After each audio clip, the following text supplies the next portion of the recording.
Pemecah rekor. Penyelenggara pemilu masih menunggu aturan teknis untuk melanjutkan tahapan Pilkada serentak 2020.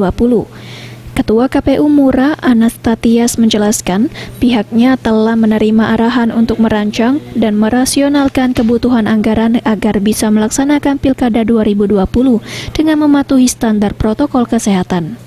KPU RI telah melakukan rapat dengan pendapat atau RDP dan membahas draft PKPU terkait tahapan dan teknis penyelenggaraan Pilkada serentak 2020 yang disesuaikan dengan protokol COVID-19.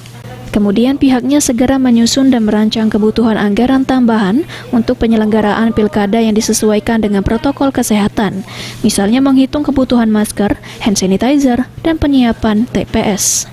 Anas menambahkan pihaknya segera melanjutkan semua tahapan Pilkada 2020 mulai 15 Juni mendatang, yakni dengan melakukan pengaktifan kembali PPK dan PPS.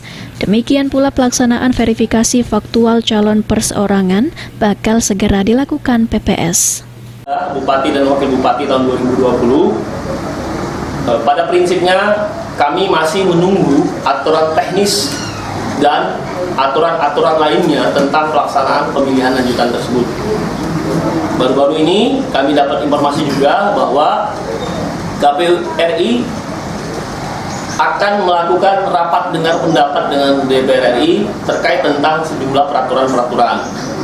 Nah, kami sampai saat ini masih tetap menunggu aturan teknis tentang pemilihan lanjutan Pilkada pada tanggal 9 Desember tahun 2020.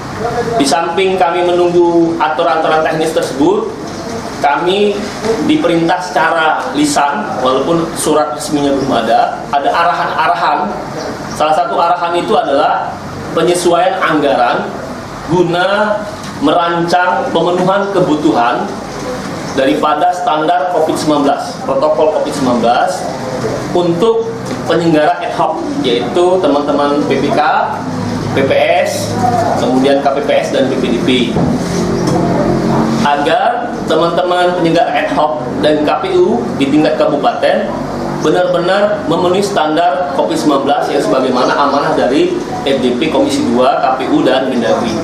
Bahwasanya pelaksanaan Pilkada tahun 2020 di 9 Desember nanti tetap mematuhi protokol kesehatan COVID-19, dan itu adalah garis yang paling harus kita taati bersama.